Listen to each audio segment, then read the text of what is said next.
Studio. Okey, hari ini kami akan membahas sedikit atau membincang sedikit mengenai di antara laptop atau desktop yang mana yang lebih baik daripada segi harga, dari segi high performance dia, daripada spek dalaman komputer itu sendiri. Okey, first kali kita boleh tengok kelebihan desktop, kelebihan dan kekurangan desktop. Okey, kalau kita pergi kedai di luar sana, kita boleh bandingkan harga desktop dan harga laptop. Ada perbezaan yang banyak dan ada yang sedikit sahaja perbezaan. Okey, untuk harga desktop dia murah berbanding dengan harga laptop. Walaupun dia mempunyai spesifikasi yang sama sahaja dengan laptop, tapi harga dia lebih murah berbanding laptop lah. Okey, selain daripada harga desktop murah berbanding laptop, desktop ni mempunyai performance yang tinggi. Walaupun di spesifikasi dia sama sahaja dengan laptop, tapi performance dia lebih bagus berbanding laptop. Okey, seterusnya, okey, alat ganti desktop juga murah. Itu pelbagai alat ganti ada dijual dan mudah untuk kita cari serta bervariasi. Okey, bila kita tengok ada kelebihan sesuatu produk tu, ada juga kekurangan. Okey, kekurangan untuk desktop ialah dia berat dan besar. Dia untuk payahlah, sukarlah untuk kita nak bawa ke mana-mana. Contohnya andai kalau kita nak bercuti, tapi kita ada lagi assignment atau kerja yang kita harus buat. So desktop ni tidak sesuai lah untuk kita nak bawa untuk kita nak bawa ke mana-mana sebab dia besar dan berat. Okey, dan last sekali, kekurangan untuk desktop adalah dia tidak praktikal. Iaitu contoh dia, pada desktop ni terdapat banyak wire. Contohnya wire seperti wire keyboard, mouse, kabel dan lain-lain. Itu juga salah satu kekurangan untuk desktop lah. Dia tidak praktikal, iaitu payah kita nak bawa ke mana-mana sahaja sebab wire dia banyak dan nanti dia akan berselerak. Okey, sekarang untuk kelebihan dan kekurangan laptop. Okey, laptop ni kelebihan dia ialah dia sangat-sangat portable, iaitu mudah dibawa ke mana-mana saja sebab saiz dia kecil, nipis dan tidak berat, tidak terlampau berat. Okey, selain itu juga laptop ni dia sangat-sangat praktikal, iaitu dengan adanya internal bateri. Okey, dalam laptop mempunyai internal bateri, dia menjadikan laptop ni boleh kita guna kat mana-mana sahaja. Tidak perlu bergantung kepada wire untuk kita nak untuk laptop tu menyala. Dengan adanya internal bateri ni, kita boleh on bila-bila masa sahaja dan di mana-mana sahaja. Contohnya seperti di taman yang tidak mempunyai sumber elektrik, kalau laptop dia boleh juga untuk kita on dia untuk dia berfungsi untuk kita gunakan. Okey, selain itu dia tidak perlu ada UPS, iaitu uninterruptible power supply. Okey, setengah orang, terutamanya perempuan, tidak mengetahui UPS ni adalah apa. Okey, uninterruptible power supply ni ialah fungsi utama untuk menyediakan listrik tambahan kepada bahagian tertentu pada komputer. Okey, komputer ni perlu ada UPS ni pada komputer. Okey, dia ni fungsi dia untuk menyediakan listrik tambahan pada bahagian tertentu tu pada komputer tu. Contohnya seperti monitor, CPU, server dan lain-lain. Okey, kekurangan pada laptop pula adalah alat ganti dia, iaitu spare part dia yang mahal. Okey, selain mahal, spare part ni dia melibatkan komponen yang kecil. Spare part untuk laptop melibatkan komponen yang kecil dan halus. Ini juga akan menjadikan dia sukar diperbaiki. Dan bila dia sukar diperbaiki dan komponen dia yang kecil dah halus, ini juga salah satu yang menjadikan dia kos untuk kita memperbaiki laptop tu adalah mahal. Okey, selain itu kerosakan menyeluruh, iaitu jika keyboard tak berfungsi, komponen lain juga yang harus dibuka. Okey, laptop ni tak macam komputer. Bila desktop, bila keyboardnya rosak, kita boleh beli baru dan kita hanya pasangkan sahaja. Tapi pada laptop, bila sesuatu bahagian yang rosak, semua akan dibuka balik untuk diperbaiki.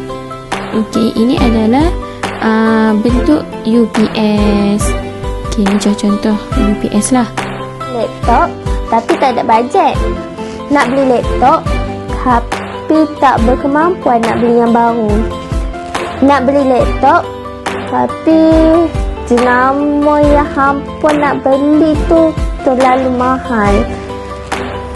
Hampa akan pening sebab nak pilih jenama je. Jenama laptop dalam Malaysia kan banyak. So hampa tak payah risau dan pening-pening kepala.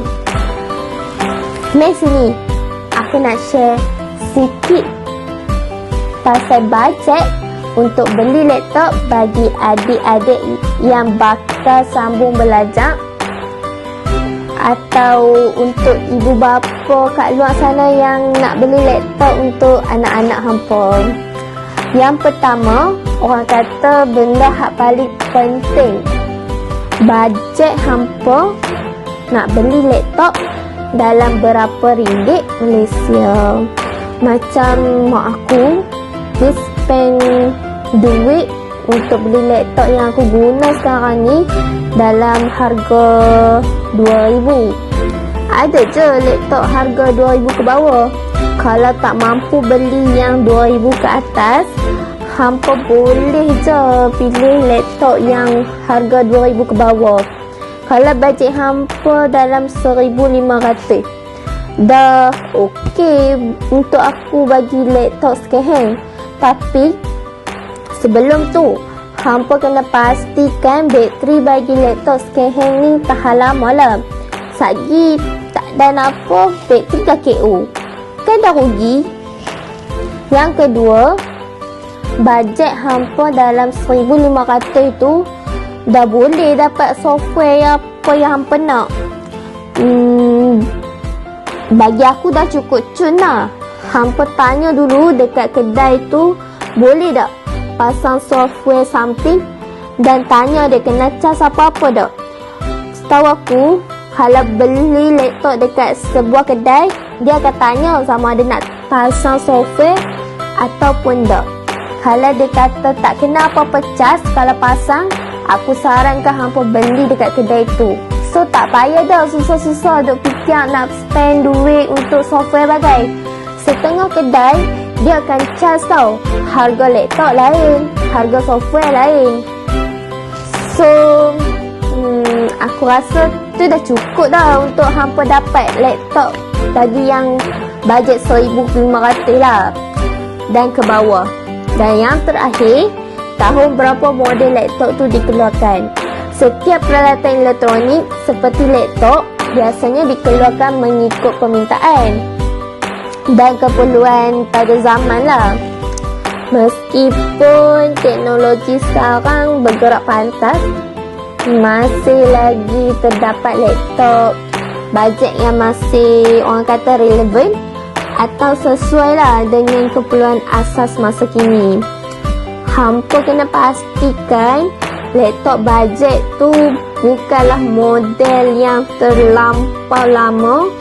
Contohnya sekurang-kurangnya 7 tahun yang lalu dari tahun ini. Untuk tahun ni, tahun 2020, model laptop tahun 2013 ke atas dan masih bersesuaian dengan kehendak asas kegunaan laptop masa kini pun dah okey. Sekiranya hampa jumpa laptop yang mempunyai high spesifikasi yang sedikit tinggi seperti laptop tu dah upgrade ke SSD, walaupun prosesornya hanyalah Intel Pentium, ia merupakan tangkapan yang menarik sebagai laptop bajet ataupun second hand. Jadi kena renungkan, tak payah beli yang baru pun tak apa, janji dia sesuai untuk kegunaan hampa. Pada hari ini, saya ingin berkongsi maklumat berkaitan antara salah satu laptop yang mempunyai spesifikasi yang baik dan menarik minat para pengguna, terutama kepada gamer-gamer di luar sana. Sebelum itu, kita tahu ROG Malaysia telah memperkenalkan komputer riba menerusi ROG Strix G. Seperti yang kita biasa dengar, ROG ni sering menawarkan komputer riba yang cukup bergaya dan berkuasa tinggi. Siri Strix G terbahagi kepada 3 model, iaitu Scar, Hero dan G. Setiap model mempunyai harga yang berbeza, daripada yang lebih murah kepada yang lebih. Apa yang saya nak kongsi di sini adalah berkaitan antara salah satu laptop, iaitu ROG Strix G 531G yang sesuai untuk pengguna yang mempunyai bajet sederhana. Ia tidaklah terlalu murah, tetapi harganya sesuai dengan spesifikasi yang diberikan. Kita lihat daripada segi rekaan sangat menarik. ROG Strix G mempunyai papan pemuka yang nipis, meliputi skrin 15.6 inci bersama logo ROG Strix G di atas kiri laptop yang nampak mewah. Manakala di sebelah kiri terdapat pula 3 port USB Type-A 3.1 dan satu lubang audio jack 3.5mm. Berlainan dengan komputer riba yang lain, laptop ini mempunyai port selebihnya yang diletakkan di bahagian belakang, iaitu USB 3.1 Type-C dengan display port 1.4 atau sambungan paparan luaran yang membolehkan anda menikmati filem atau permainan pada monitor 4000 atau TV sehingga 60Hz. Apa yang istimewa tentang laptop ini adalah sistem pendinginan yang menggunakan ROG Intelligent Cooling terbaru dilengkapi dengan pelbagai teknologi canggih. Contohnya seperti 3D Frozen, desain yang memberikan pengaliran udara dan sistem pendinginan berjalan dengan lebih optimal. Kedua adalah teknologi anti-dust cooling yang menghadirkan tempat pembuangan khusus untuk debu atau partikel besar agar tidak tersangkut di dalam sistem pendinginan. Laptop ini juga menggunakan 2 kipas N-Blade yang memiliki bilah yang jumlahnya lebih banyak dan membuat aliran udara lebih kencang. Sistem pendinginan yang mantap ini boleh membuat laptop tidak cepat overheat dan bisa digunakan dalam waktu yang panjang. Kita lihat pula dari spesifikasinya. ROG atau singkatan daripada Republic of Gamer yang tentunya memang dikhususkan untuk para gamer, dilengkapi dengan prosesor Intel Core i5 dan RAM sebanyak 8GB membuat laptop ini mampu memberikan performance yang baik semasa bermain game. Reflection daripada game ini serta resolusi HD ditampilkan secara maksimal. Ini mungkin disebabkan oleh grafik laptop yang menggunakan NVIDIA sehingga terhasilnya grafik gaming pada laptop yang lebih nyata dan tajam. Garisan melekat yang dinamakan Kinder Grill diilhamkan oleh kumpulan BMW Design World. Ia merupakan bahagian di mana udara akan masuk untuk menyejukkan enjin. Begitu juga pada komputer riba ini, ia memiliki garisan melekat pada bahagian tepi papan kunci bertujuan untuk menambah elemen adrenalin pada komputer riba. Selain itu, RGB light bar diletakkan di sekeliling rangka untuk menambahkan kecantikan pada laptop dan kelihatan elegan. Ia boleh dikawal menerusi aura scene dan mengubahnya kepada lebih 8 corak nyalaan mengikut mood pengguna. Light bar ini menyala dengan mengenai jenama laptop mengikut performance yang baik untuk penggunaan pelajar IPT. Antara laptop yang bagus untuk pelajar ialah M409D yang berharga RM1,799. Spesifikasi penuh laptop ini ialah ia menggunakan Ryzen 3200U dan RAM 4GB. Antara kelebihan laptop ini ialah mempunyai storage yang menggunakan SSD 512GB. saiz 14 inci dan bateri 2 sel. Design laptop ini menampakkannya lebih minimalis. Salah satu kelebihan laptop ini ialah storage-nya. Kalau kita bandingkan laptop ini dengan laptop jenama lain, pada range harga yang sebegini, kita tidak akan jumpa laptop yang mempunyai fully SSD 512GB ini. Jadi dari segi storage, M409D dari Asus ini adalah yang terbaik. Seterusnya, I/O connection-nya yang datang dengan 2 port USB 2.0, satu port USB 3.0 dan satu port USB Type-C combo audio jack dan HDMI port untuk membuat presentation. Seterusnya ialah laptop yang sesuai digunakan oleh pelajar kejuruteraan pada fasa diploma, iaitu laptop Acer Aspire A315 yang berharga RM2,399. Laptop ini menggunakan prosesor Intel Core i5 10 Gen, mempunyai RAM 4GB, storage 512GB, graphic card Nvidia MX 230, 2GB DDR5. Saiz laptop ini ialah 15.6 inci dengan resolution Full HD dan bateri 3 sel. Plus dia datang dengan 3 tahun waranti. Ini membuatkan pembelinya lebih yakin untuk membeli laptop ini kerana mereka memberikan kita 3 tahun waranti, yang membuatkan laptop ini memang mungkin susah untuk rosak, dan laptop ini adalah yang terbaik. Desain laptop ini adalah antara desain yang cantik pada tahun 2020 ini. Laptop ini mempunyai I/O connection yang lengkap, mempunyai HDMI port, USB 2.0, USB 3.0 dan LAN port dan combo audio jack. Saiz laptop ini ialah 15.6 inci dengan resolution Full HD. Ini memudahkan pelajar kejuruteraan untuk menggunakan AutoCAD. Laptop ini mempunyai I/O connection yang lengkap, mempunyai HDMI port, USB 2.0, USB 3.0 dan LAN port dan combo audio jack. Saiz laptop ini ialah 15.6 inci dengan resolution Full HD. Ini memudahkan pelajar kejuruteraan untuk menggunakan AutoCAD dan juga memudahkan mereka untuk mengedit gambar. Laptop ini juga memberikan kita keselesaan ketika kita menonton filem ataupun drama ataupun